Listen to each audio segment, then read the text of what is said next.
Okay, it was 1966, and a young Palestinian man with his even younger Palestinian wife and their newborn child left Palestine to come to the United States, the land of opportunity. You'd think it'd be easy to leave what had become like a war-torn area. It was embroiled in all kinds of turmoil. You'd think it'd be easier to leave. But it wasn't. You think about it. They didn't know America. Their language was different. It was bigger. It was busier. It was scary. He was 25 years old with a high school education. She was 20 with a much more limited education. And they found themselves in Newport News, Virginia. We had some family connections here. These are my mom and dad. We had some family connections here. So Dad went about the business of getting a job so he could take care of the family. Mom stayed at home, and she, tried to figure out how to live in America. We had family, but a lot of times she was by herself, so it was a little challenging. Mom was about 5'2", beautiful black hair, sweet little face, spoke almost entirely in Arabic. She did try to learn. She watched a lot of TV. Most of her English came from soap operas. All My Children, The Young and the Restless. She also learned from a comedy, I Love Lucy.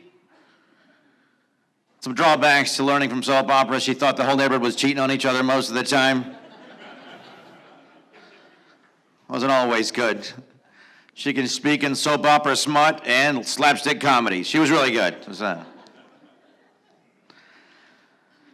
My parents were unmistakably Arab. They were Muslim. They looked like Arabs. They spoke in Arabic. Probably smelled like garlic half the time. You could tell they were different. These were different people, right? So in 1967, later on in that year, it was cold. Mom had a little baby in her arms most of the time. They found out they're expecting another child.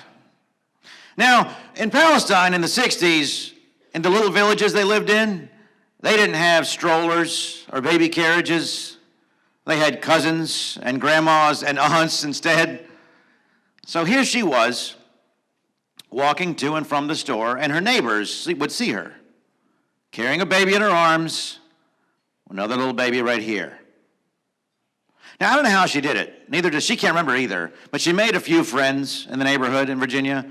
She made a few friends. There was Cece and Betty and Mary Ann and Mrs. Cassidy.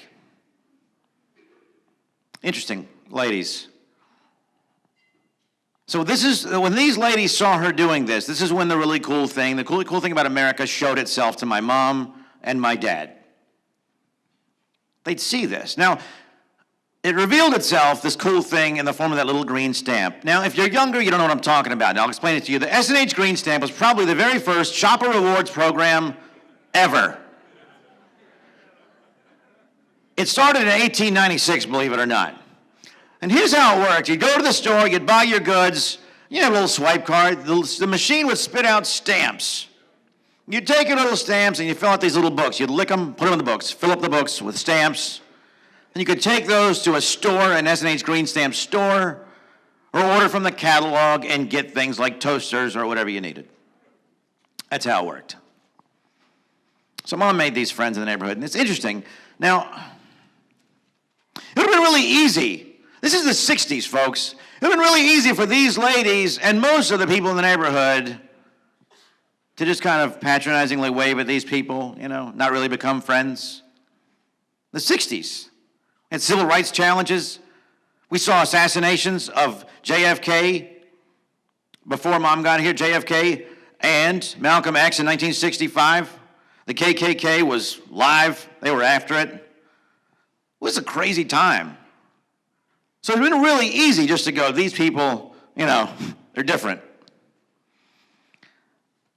But they didn't do that.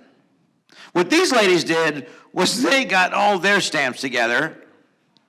And they got all the stamps of their friends together, and they filled up all these little books.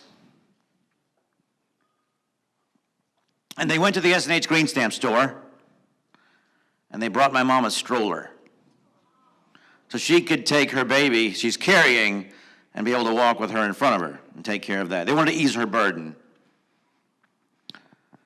It's pretty amazing when you think about it. I mean, it's really important for us because these people look different. We look different. We smell different. I know we did. We don't now. All right, relax. Like, they didn't see her through the prism of different faith or nationality. They just saw a friend in need. They made friends with her. They showed her what America was all about. I am so grateful to these ladies, not just for the kindness that they showed to my mom and dad, but they showed us what it meant to be American. They didn't care about religion. They didn't care about nationality. All they saw was, hey, there she is. She needs this. They didn't finish there. When my brother, when he was born, they showed up with all kinds of other stuff, blankets, diapers, all the baby needs that you might have, and they showed up and they took care of her. Now, I never met these ladies. I mean, I probably did, like when I was born a year later, but I don't remember them. So, look, sometimes our heroes are named Cece, Mary Ann, Mrs. Cassidy, or Betty. And sometimes their superpower is just love and kindness. Thanks.